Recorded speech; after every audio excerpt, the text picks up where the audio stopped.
गर्मियों के मौसम में बिल्कुल भी दिल नहीं करता कि हांडी बनाओ, सालन बनाओ, तो उसके लिए बहुत ईज़ी है कि इस तरह की चटनी बना के रखो और दोपहर पे एंजॉय करो।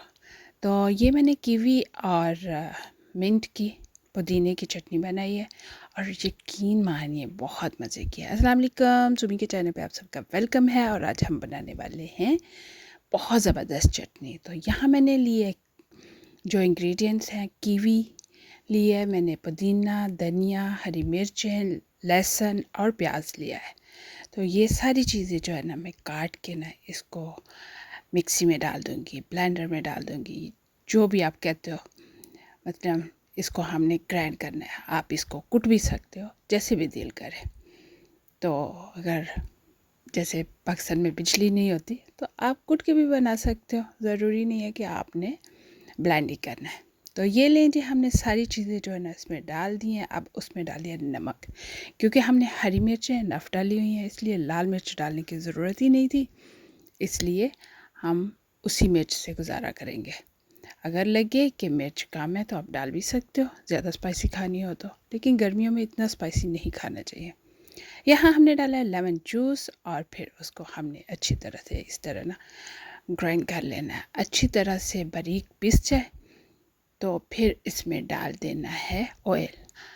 यहाँ मैंने यूज़ किया है ऑलिव ऑयल, और एक तो हेल्थी भी होता है और दूसरा ये होता है कि इससे बहुत अच्छी पीस भी जाती है और काफ़ी दिनों तक रहती है, मतलब कि जल्दी ख़राब भी नहीं होती।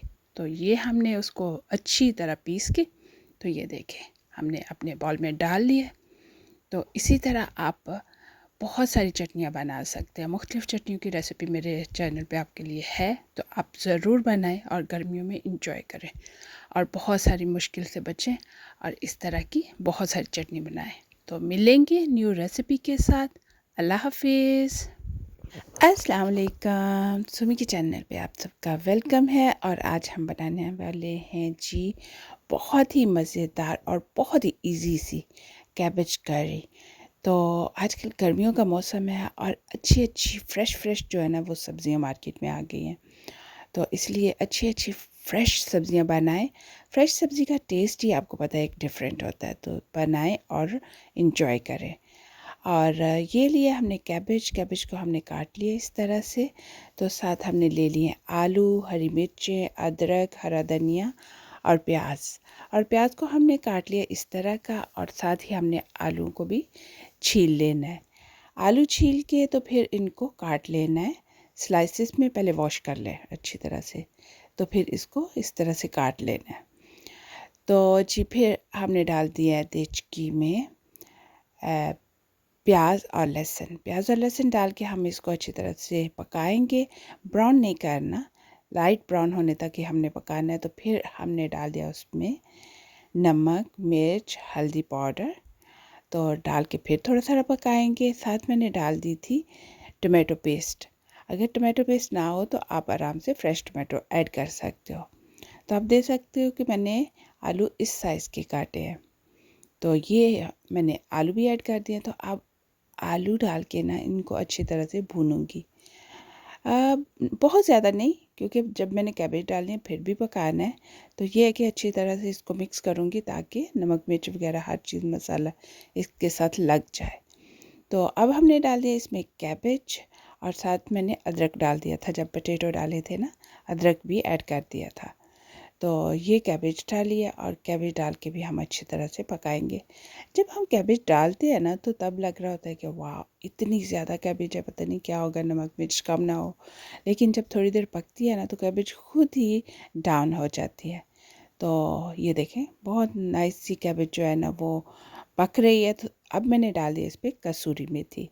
कसूरी मेथी को मैंने थोड़ा सा हाथ में लिया था, थोड़ा सा उसको मसल के रब करके तो उसको डाल दिया। उससे ये होता है कि खुशबू बहुत ज़्यादा आती है कसूरी मेथी की।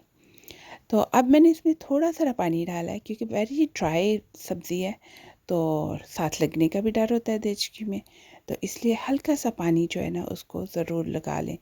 थोड़ा थोड़ा करके मैंने लगा लिया, आधा कप मैंने पानी रख लिया और थोड़ा थोड़ा करके उसको लगा रही हूँ, मीनिंग के डाल रही हूँ इसके अंदर ना, थोड़ा थोड़ा करके, एकदम से नहीं मैंने डाला।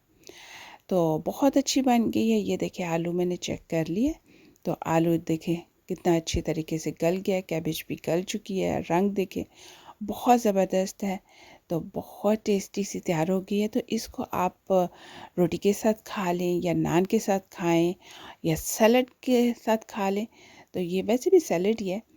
तो तैयार हो गई है। तो चलें अब आप भी बनाएं और मुझे ज़रूर बताएं कि आपको ये सिंपल सी रेसिपी कैसी लगी। मिलेंगे न्यू रेसिपी के साथ।